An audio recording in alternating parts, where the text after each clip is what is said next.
Bueno, hoy vamos a abordar un tema que se llama el canon de proporciones. Hay muchas dudas, a veces me escriben preguntándome que están tratando. Muchas de las personas que pintan no dibujan. Entonces, ¿qué hacen? Transfieren un dibujo. A veces quieren copiar el dibujo, que es una fantástica intención de aprender a dibujar, pero tienen a veces que leer y informarse porque hay un canon de proporciones cuando uno dibuja tanto un cuerpo humano como un rostro. Si bien después cambian los rasgos de acuerdo a la persona que estamos dibujando, si es joven, si es adulta, si es anciana, si es de determinada raza o lo que fuera, hay un canon. Por ejemplo, les voy a mostrar algo muy práctico que les sirve. Acá estamos hablando de cuerpo humano, acá tenemos el cuerpo de un caballero, ¿no? Que no es el mío. No es el tuyo. Bueno, ven que no mostramos ninguna parte pudenda, así que no nos pueden sancionar ni nada. Bueno, el largo de un cuerpo humano normal son 8 cabezas. ¿8 cabezas? Exacto. Depende Entonces, del tamaño de la cabeza. No, es proporcional. Si vos agarrás tu cuerpo y es proporcionado, lo medís y te sacás una foto, lo vas a notar en la práctica. Entonces, fíjense que son 8 cabezas que entran perfectamente a lo largo de un cuerpo humano. Fíjense que la altura de hombros, si fuera armónica, me imagino lo que deben estar diciendo por ahí, por las cucarachas, son 2 cabezas. Y si un brazo fuera proporcionado, son 4, desde la altura del hombro. Este canon es un canon de belleza. ¿Por qué decimos que es un canon de belleza? ¿Por qué? Porque los cánones de belleza están basados en la simetría y en el equilibrio.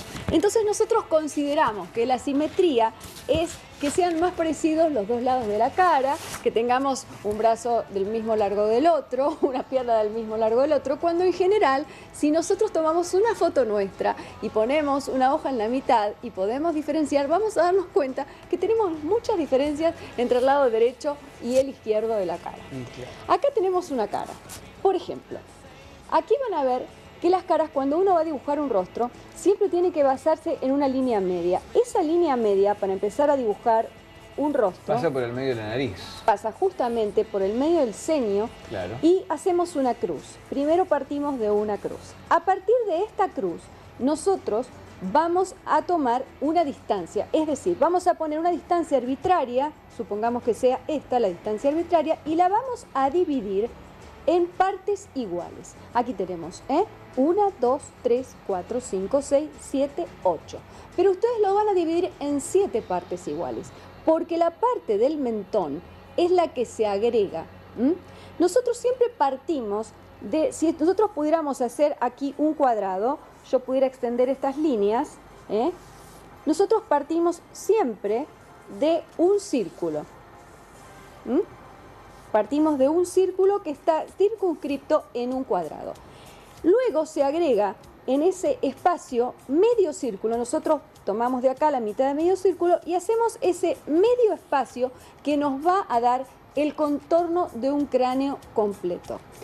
También en la cara hay proporciones. Una vez que nosotros empezamos a delimitar una cara, vamos a tener proporciones. Y una proporción fácil de tomar, si no tenemos que utilizar tanta regla y demás, es el ojo.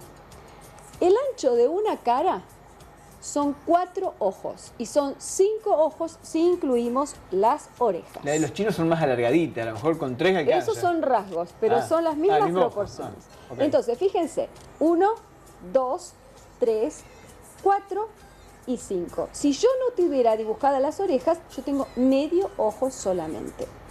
Y entre ojo y ojo, la separación es un ojo. Esa separación a mí me va a empezar a servir para crear un montón de parámetros y vamos a ver por qué tenemos tantas líneas. Por ejemplo, yo quiero situar las orejas. Las orejas, una vez que yo dibujo el ojo, si yo establezco una línea media en el ojo, ustedes se van a dar cuenta que las orejas justamente unen la base de la nariz con justamente la línea media del ojo. O sea que la nariz va a estar ubicada en este espacio. Las narinas generalmente no son exactamente del mismo ancho, sí las de los bebés. Entonces, las de los adultos generalmente sobresalen de ese espacio.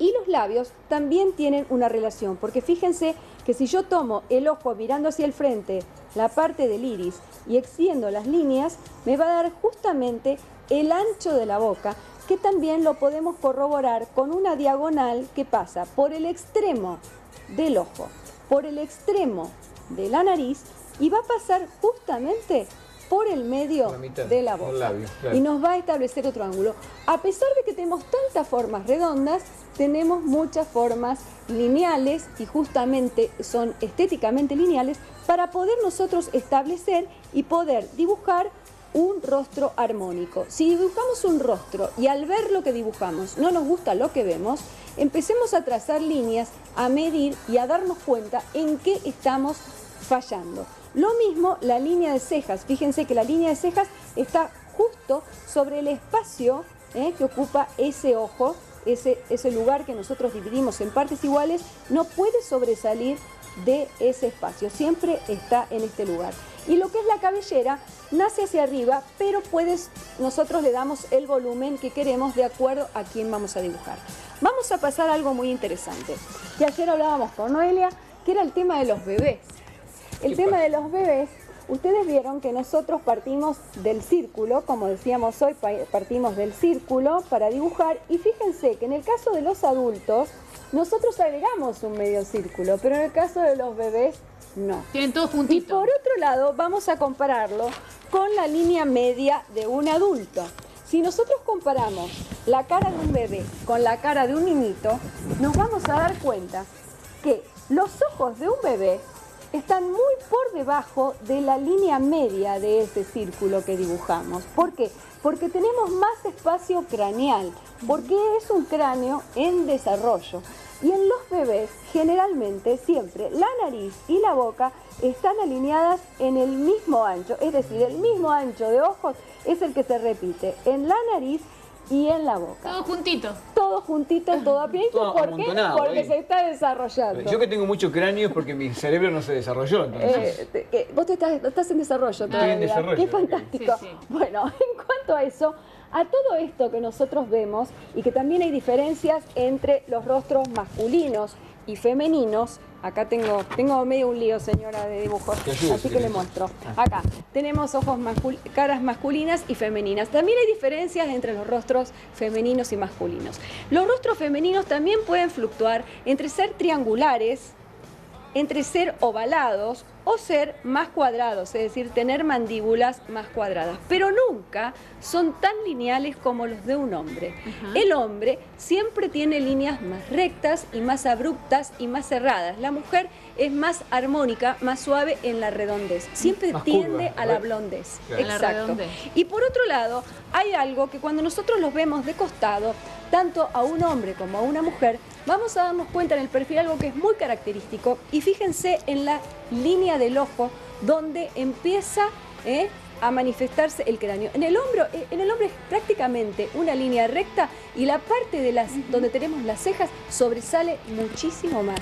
Las mujeres pueden llegar a ser blonda o puede llegar a ser más recta, es como si estuviera retrasada. En cuanto al cráneo, las mujeres son mucho más blondas en el cráneo, cuando el hombre es más voluminoso y es más recto atrás, porque casi siempre se une con el cuello.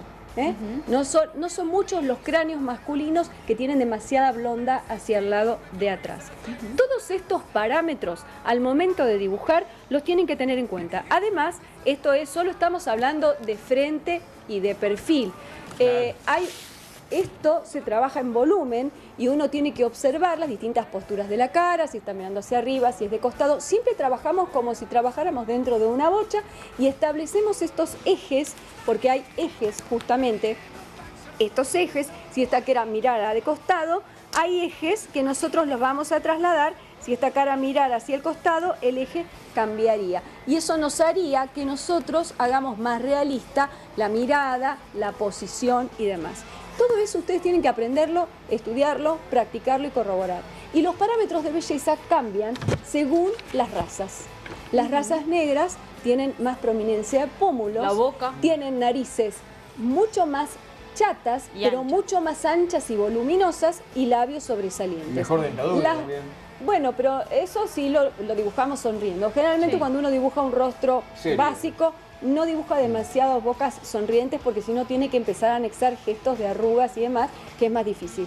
Entonces, cuando una persona es de raza amarilla, esa persona tiene pómulos más planos, tiene narices más chatas, pero también más pequeñas. Y todas las razas nórdicas y europeas tienen narices más puntudas. Tendemos a tener una punta. Puede ser hacia abajo, puede ser hacia arriba. Inclusive los perfiles en las narices nos dan también muchas pautas de las diferentes razas a las que pertenecen.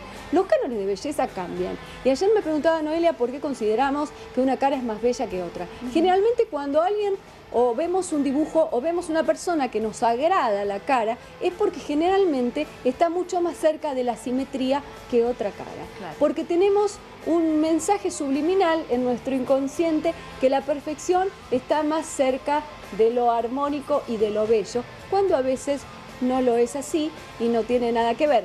Pero necesitamos de estos cánones que fueron estudiados y que hay muchísimos métodos para aprender dibujo. A mí me gusta el método Lumins, me parece muy práctico, que es justamente calcular con ojos. Hay que medir todo, pero realmente es importante que ustedes sepan la base para después, si tiene algún defecto, aunque no se dediquen a ser retratistas, ¿no? Una vez lo tuvimos acá a Cejas, el caricaturista, que justamente el primero aprende a hacer rostro y luego aprende a observar cuáles son esos rasgos de la cara que más sobresalen y los acentúa y los exagera. Y a través de eso hace una caricatura. Por ahí atrás tenías un caballero que tiene un rostro muy bonito. Este es un caballero que dibujé hace mucho tiempo. Acá les mostraba que esta cara mira más hacia arriba. Esta cara mira más hacia arriba. Es un modelo, justamente. Y fíjense que si nosotros empezamos a trazar líneas, o empezamos a poner líneas, es un rostro de un modelo natural, una persona normal. Muy bella. Fíjense, pero fíjense que hay cosas, por ejemplo, si bien los anchos de los ojos se cumplen, la nariz es bastante más ancha, por más que la separación sea hasta aquí, la nariz es mucho más ancha y la boca también es mucho más recta, los labios son más finos, por ejemplo, no hay casi pómulos, el mentón no es tan grande, inclusive la frente es más pequeña que en las proporciones. De eso se trata la diferencia entre cuando vamos a hacer un rostro armónico dibujado por dibujar un rostro, que cuando hacemos un rostro de una persona de carne y hueso, donde tenemos que prestar atención, luego hacemos los parámetros normales y luego acentuamos todo lo que esa persona tiene de diferente a los parámetros normales. Si tiene las cejas como yo, por ejemplo, más caídas, o si tiene los ojos más grandes, o si el gesto es más adusto. Bueno, cada uno lo va manejando. Pero esto es lo importante para saber, cuando ustedes no les cierra que dibujaron, corroborar esos ítems y se van a dar cuenta en qué estaban fallando. Planteada la inquietud, las proporciones en los rostros, aquellos que quieran hacer dibujo de caras. Gracias al Bardón como siempre, André. Sí, le agradecemos a Chal Paint al Bardón, como siempre tan amable, estas pinturas a la tiza que siempre nos aportan también materiales para trabajo, así que gracias Chal Paint.